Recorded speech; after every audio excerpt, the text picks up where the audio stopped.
Thanks for joining us again at Nomad PDU. Today we're going to talk a little bit about math conversion. And when I talk about that, it's about turning watt into amp to watt hour I should talk about, WH, and you've got AH, so amp hour. And the reason we want to talk about that is because the questions we get after shows and the questions we get consistently is people do the research or talk to another supplier. I'll talk in different terms and analogies, and then people get confused as to what a power plant or a power supply can actually do. So you're talking about UPSs, which is uninterruptible power supply, and that's typically what you use for blackouts, and that's what they use in data centers. Okay, so would your power plant need to do that? So when people are buying these boxes that I see around, it's talking about watt hour, and it might have a 350 watt hour as a battery size, and then it will tell you that it's got a 1,000 watt inverter, and then you get confused and think, well, that's pretty great, it's 1,000 watt. But you've got to understand is when you're drawing 1,000 watt from a 344 watt hour, how big is the actual battery? So I'm using, say, 400 amp hour as an example, and if you've got a 12.8 volt system, LiFePO4, which is typically what they're going to be, ours are LiFePO4 grade prismatic, so they're 12.8 volt, and that's simplifying because they can be between the 12.6, which they'll drop down to 10 volt in that range, but the nominal voltage is 12.8. So if you're going to work with LiFePO4 and you're going to say, well, that's a LiFePO4 battery, just take away the confusion and simplify it. If you want to understand the size of the battery, just say, well, how many watt hour is that battery that you've got there? And they'll say, 400 watt hour. And you say, divide it by 12.8, and that will tell you the amp hour. So you'll find that from a perspective of what in the market, you'll find something around 400 or 500 watt hour, and it might have a 1,000 watt inverter. That's great. You can have a 500 watt hour battery with a 3,000 watt inverter, but you can't just plug anything into it and expect it's going to last forever. There's also conversion costs between 12 volt and 24. So between the 12 volt system running up to 24 in an inverter, so to 240 in an inverter, it costs you 20% in the conversion. So you've got to also realize that. So people think that they're going to buy these tubs with a couple of inverters in there, and then the whole house is going to run in a blackout. First thing I want to say is, when you have a blackout, your fridge is going to probably stay cold for the next 12 hours anyway. Freezer won't come unfrozen, unless you're up north somewhere and it's extremely hot. But typically the freezer's still going to be okay for a couple of hours. Fridge will be okay for a couple of hours. So don't panic about that. If it's going to be a long-term thing, obviously you need to look at, how do you back up long-term in that perspective. So if you looked at running, let's for argument's sake, say a 400 watt microwave, and you wanted to run it for 7 or 8 minutes, and you've got a 1,000 watt inverter, that's fine, it's going to work perfectly. Okay, how much is that going to tax the battery over that, say, 7 or 8 minute period? If it's a 40 amp hour battery, okay, 40 amp hour turning into watt hours times by, say, 12.8, that's going to tell you what the watt hour is, and that's how you work out the battery size. So in 7 minutes it's going to draw, and if it's a 400 watt microwave, over 7 minutes it's going to draw that amount of wattage. Over the 7 minutes, it's going to tax the battery probably about, let's just make it simple, say 7, 8, 10%, something like that. And then you've got to put that back in. So how long is that battery going to last? And that's what you've got to work out. So if it's drawing 10 amp an hour, for example, which is 128 watt, if it's drawing 128 watt an hour and you've got 400 watt hour, then it's going to be around about 3.5 hours it's going to last.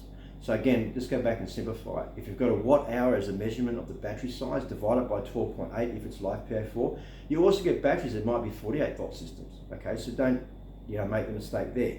If it's a 12.8 system, which is what I'm talking about, which is mostly recreational battery sizes, LiFePO4 sizes, it's just a simple way to work out what am I actually looking at and what can I actually expect out of it. So a 1,000 watt inverter on say a 500 watt hour battery is fine, but just remember, if you plug in 1,000 watt, that it's going to draw, it's probably going to knock that off in 30 minutes. That battery's going to be dead. So you have to realize that. It's like plugging the 240 fridge in your house, and it's say 250, 300 litre fridge, and you plug it into the inverter. You might get away with a 1,000 watt inverter, but how long is the fridge actually going to run if it's drawing that max, and how big is the battery? So you're better off running a DC fridge. And what I've found a lot of people doing is they're running their DC, their camping fridge, a 100 litre fridge, and they'll use the adapter that goes to the wall plug, and they'll plug that adapter into the inverter, thinking that it's going to give the fridge a better life as far as its running time. Okay, you've got to remember that when you've got a 12.8 volt system, you've got to go through the conversion to the inverter, which is taken to 240.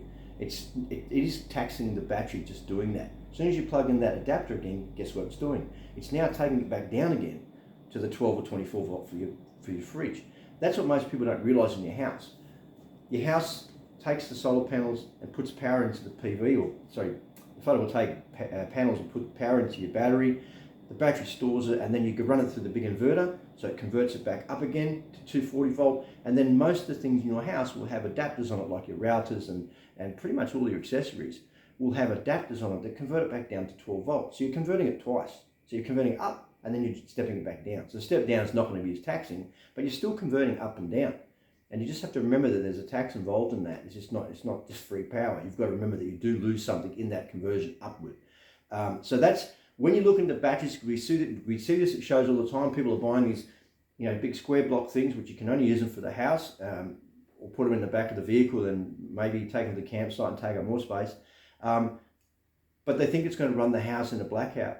It will for half an hour if you want to plug everything into it, but you need to do a bit of an audit on what you really need to use if you have a blackout. You might have 5 fridges, okay, and that's a different story. And if you're going to have an extended blackouts because you're in one of those areas that has blackouts for 12 hours or so, then you need to look at doing an audit as to what you really require to keep them running. Alternatively, always have a DC fridge, a large DC fridge, so a 100 litre fridge, just so you can transfer everything from your normal fridges into that, and then you can run that quite happily. If you're running, say, like a Nomad and just running off the 12 volt system, you might get 3 days out of it if you're running it as a freezer or fridge freezer or whatever. So as long as you do your math, and again, don't over confuse things about terminologies. Just say, well, is it watt hour or is it amp? If they say, well, it's actually watt hour, and you say, well, you convert it to amp hour if that's how you want to work it. And then you look at all the accessories to what the watt is, the watt draw is. So how much watt does it draw? And then you can work out, okay, mathematically, if I'm drawing that amount of watt out, how long will it last? So how much watt out per hour? And then you can work out how much watt hour you've got available. And then you can work out the length of time something will run if you're going to run it constantly. But like I said, if you're going to run a microwave that's 300 or 400 watt, you're not going to be doing a roast dinner in a microwave and running for 45 minutes because that will run the battery flat. There's no doubt if it's a 40 or 50 amp hour battery. But typically the microwave you're going to run for a couple of minutes. It's typically like you're going to run your kettle. If you're going to boil your kettle, that's going to only draw it for a couple of minutes. If you're going to run an induction oven, different story, because again, that's going to draw for longer periods of time. So you definitely wouldn't use a little hub, a 30 or 40 amp hour hub, and then try to run an induction on a 1000 watt inverter, because you know that you're going to kill that battery real quick. And as long as the only thing you want to do is cook something in the oven and then there's no power for your fridge, that's fine. But you have to realize that you will kill the battery if you don't understand what the draw is and the length of time that thing will last, depending on its watt draw.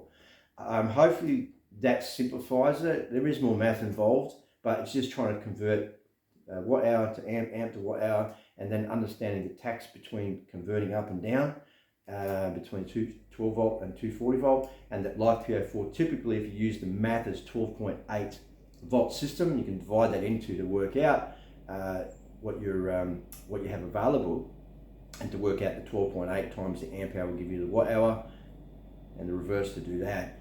Hopefully that makes it a little bit easier to work out what is it you're actually looking at to buy, and what am I looking at as far as the inverters and stuff go. But we'll talk about inverters in another podcast very shortly, because it is something that people need to understand, because of the complexity of running inverters and what damage you can do to your inverters if you don't really know what you're doing. So again, contact at nomadpdu.com.au. If you're at the Melbourne show coming this 21st of August, and also the Sydney show, which is on the 5th to the 8th, I believe, of September, I'll be there, so come in and say hello. If you've got any questions, you want to pick me up something that I've made a mistake on, by all means come and have a chat to me. So again, contact at nomadpdu.com.au, and we'll talk again.